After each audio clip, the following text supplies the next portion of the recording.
the whips. They did good work for purposes of executing that mandate. What I'm saying is that accusing members of parliament without substantiating is actually out of order. No. And even in natural the rule of natural justice, or even the rule of debating, is that you cannot make an allegation that you haven't substantiated. So this idea of imagining that envelopes, brown envelopes, were found their way of working through parliament so that they can be able to influence the purposes of either voting no or yes. No, I think the voting was dependent on their own conviction. There are some members who actually voted against the impeachment, and they have their reasons. But I tell you, you know, even if we just go aside and ask ourselves, the behavior of the deputy president, was it actually what the Constitution envisioned as the assistant to the president? So purposely, even not looking at anything else, but looking at the behavior of the deputy president after the withdrawal of the finance bill, the president has announced he will address the nation at 4:30. Honorable Kipling, May I finish? And then your deputy president, who is supposed to be your assistant, without your approval, also announces he will address the nation at 5. Now, when you see when you have when you have this country whereby somebody is supposed to be your vice president, and he feels that he can have that mandate to be a co-president, it is upon the legislature, which is given the mandate to restore order and civility within the presidency, to call the presidencies to order. And that is why we felt that for this country to be able to prosper, the former deputy president had no longer standing to continue deputizing, and that is why we executed Article 150 and Article 145, which I believe is not there by accident. But going forward, we should actually amend the Constitution so that we don't create a situation whereby people will behave like co-presidency. We remove the idea of having a running mate. Let the vice president be chosen when the cabinet is being chosen, and the president can be able to before you talk about that, you've talked about the behavior of the deputy president, and one of the things that you guys raised and you guys supported was that the DP had done business with government, correct? Of course. Now, yesterday's local daily, the Daily Nation, a story was published, and I just want to read some of those who benefited.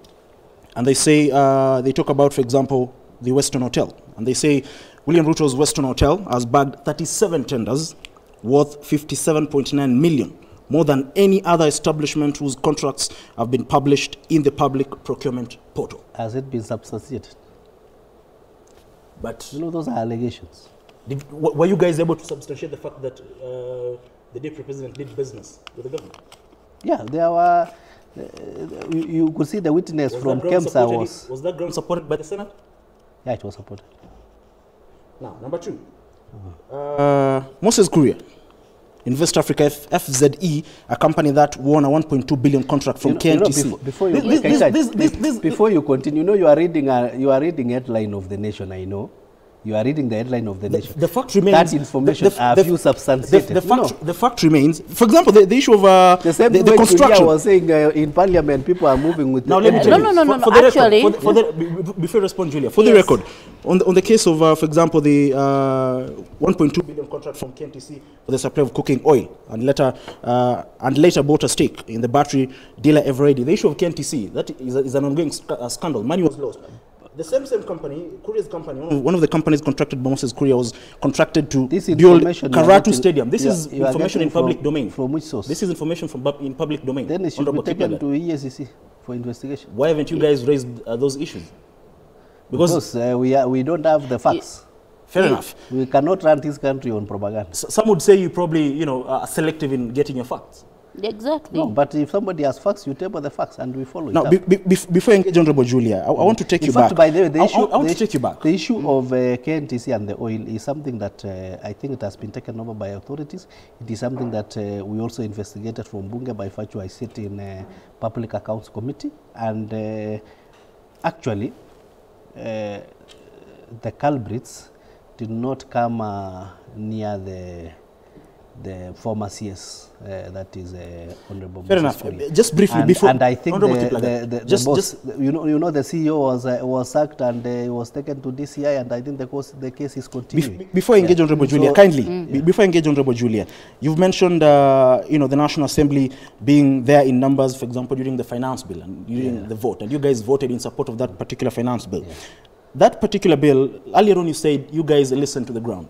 That particular bill was widely unpopular, but you voted in support of that particular bill. One of the allegations that the National Assembly has been accused of is not listening, not addressing key issues affecting Kenyans. Julia, let me just finish. Julia Chege raised the concern of other key issues, the Adani issue, the implementation of social health. Leave alone that. They're very serious issues that the House has not really you are addressed. now debating, allow us time also to ventilate. These are genuine concerns raised by the public. What I'm saying is, if you have a patient in ICU, if you have a patient in ICU, and you are the doctor, and the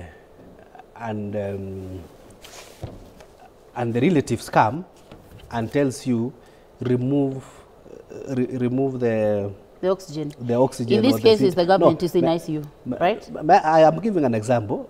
As a doctor, and you know, if you remove the oxygen or the feeding tubes, the patient is going to die. Yeah. Will you remove because people have told you this thing you are putting is actually making our patient uncomfortable? No.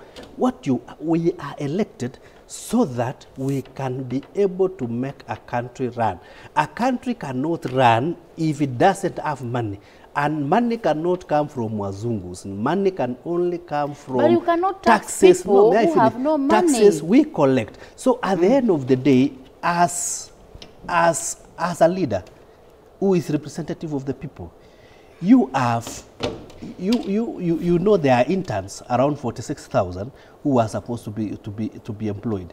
There are doctors who are supposed to be employed. There are roads which are supposed to be made. There are farmers who are supposed to get better prices for both milk, maize, tea and coffee and things like that. There are so many government programs that requires money for it to be executed.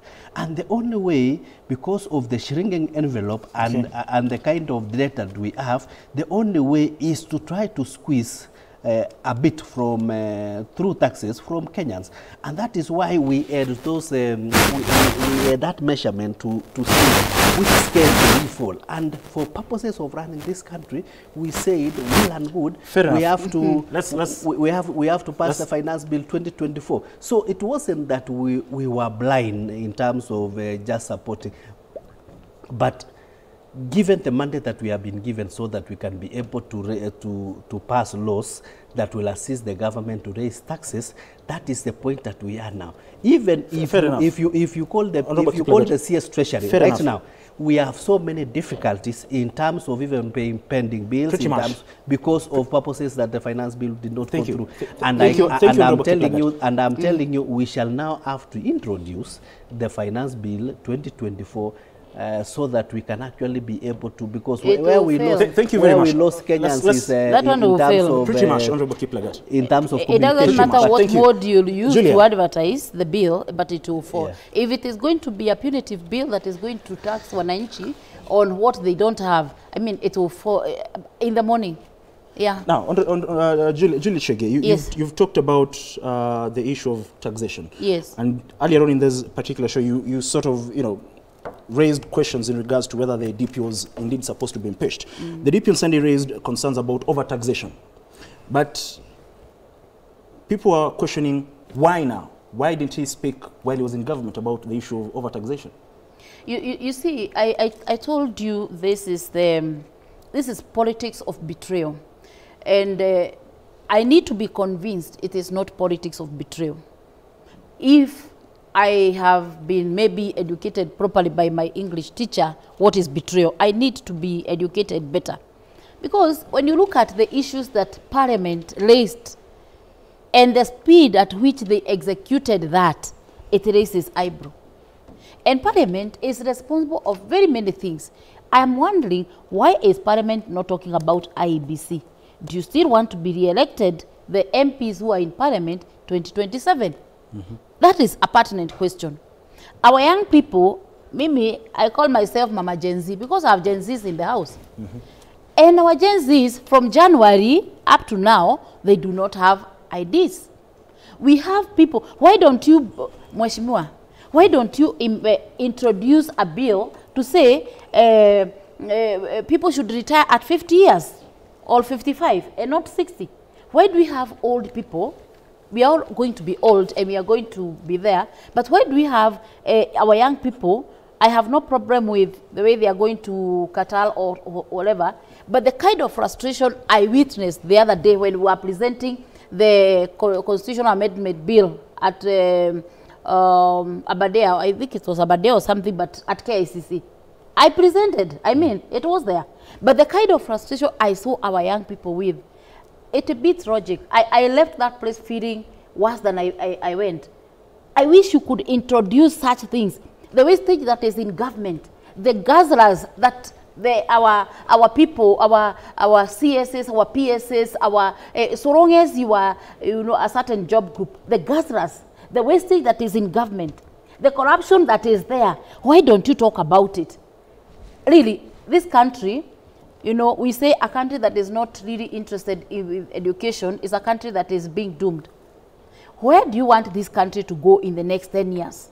Because if our young people, we went to school through HELB, tea picking and coffee, that cash crop has not been giving money. Okay, fair enough. But HELB that has been helping people now has been mutilated, just like the way they want to mutilate the constitution. Okay. So I think our MPs maybe they need to be independent. And I pray to God that one day when I'll be an MP, I'll be independent. Because even if you are pledging allegiance to a certain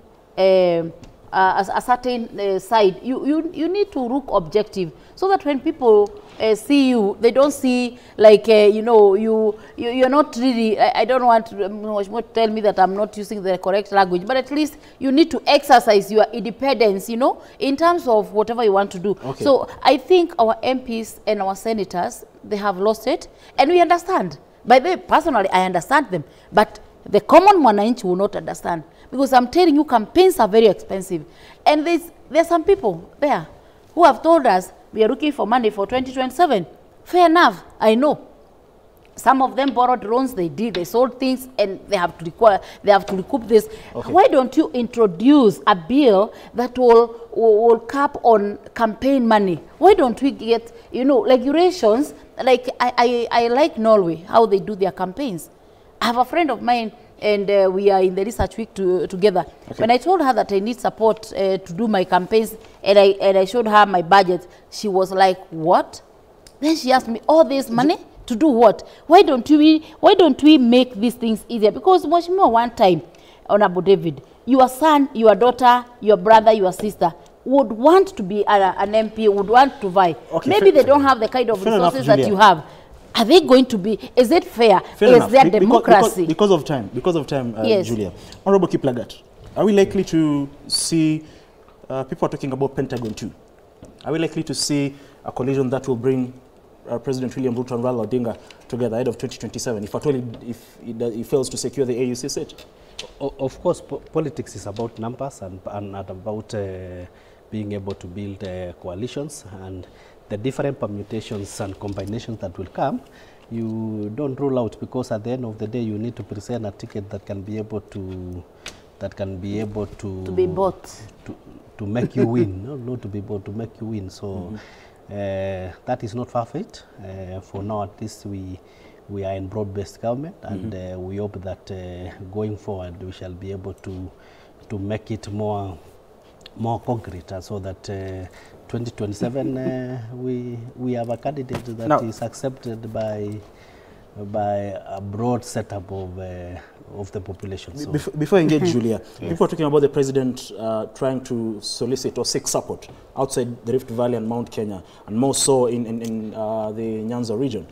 Is the president looking at Nyanza region because he feels he has probably lost ground in the Mount Kenya region? Because we've seen instances of some sort of resistance, even when the president's speeches are being read by county commissioners, for example, during the Mashujaa Day celebrations. We've seen people, resist. Do you think is seeking support from elsewhere because he feels like he might have lost base with the Mount Kenya region?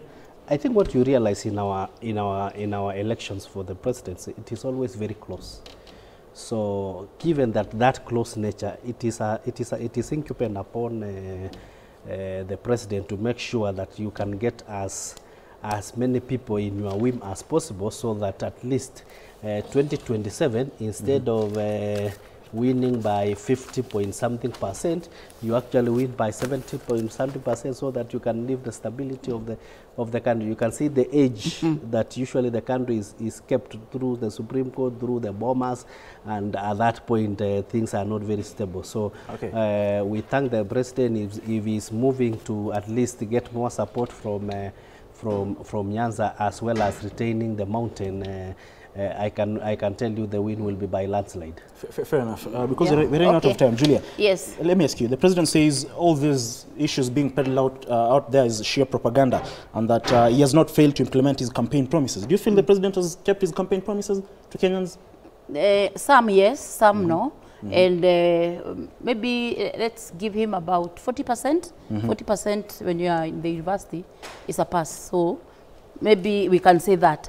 But briefly, kindly. Yeah, but briefly, I want to congratulate the president for reinstating his deputy security, because he has a hand in it. I mean, if he wants it to happen, it will happen. I want to congratulate him for that. But I also want to ask him, we are over 50 million Kenyans, and every day we are seeing him give some people jobs and they are declining. I mean, why this allegiance? We are over 50 million Kenyans who are qualified. Why would you keep giving people who are not interested, and we have so many people who are interested? I mean, that question. Would you check? Would you check an appointment? No. If I'm given an appointment that is within my area of training, I would gladly take it. But if I'm given, like I'm told to be the AG, why would I waste Kenyans' time? Thank you very much. Yeah. Yes. We are running out of time. We can't continue further, but thank you very much, Honorable Kiplagat, for making time. I make one comment. 10 seconds. Yeah, I think what I just want to say is that this country needs to move forward. I think Parliament did their duty as per the Constitution to impeach the Deputy President. The Deputy President now stands impeached. No. And there is nowhere within our Constitution that is envisioned that the court will be able to save him. So I think I will urge the Deputy President to leave all this drama in the court and let Kindiki, Professor Kindiki Kithure be sworn in, so that we can. No, democracy allows. Thank you very much, Honorable Kiplagat. Thank you very much, Julia Chege, for making time. Honorable Kiplagat, I wanted to raise an issue regarding the IEBC, because there are questions regarding who cleared Professor Kithure Kindiki, and you guys argued that indeed the president sought communication, and he was indeed told that Kindiki was okay. I can't allow you further. But just to remind you, even on Sunday in a church service that you attended, the Uasin Gishu Governor Jonathan B. Shelelem, Honorable, said his deputy is yet to take office because we don't have IEBC. No, ma'am, I wanted to say something. Kindly, because we don't have time. That is constitutional. The Eldoret High Court has ruled that the CEO of IEBC can be able to do those operations issues. Thank you very much. So that we don't have time the country moving forward. Thank you very much. The deputy governor is now going to be sworn in. Thank you very much, Honorable Commissioners. That is a very genuine concern raised by Kenyans in regards to whether the IEBC Secretariat can indeed approve or give information in regards to whether a nominee has surpassed the requirement or meets the requirement to be nominated as Deputy President or Deputy Governor. But that is all that we had for you this particular day. Remember, today the three-judge bench is set to resume listening to the impeachment of Rigathi Gachagua and decide whether to set aside the conservative orders or not. That will be something that will be following up for you today. But until then, do have yourself a wonderful day, and like always, God bless.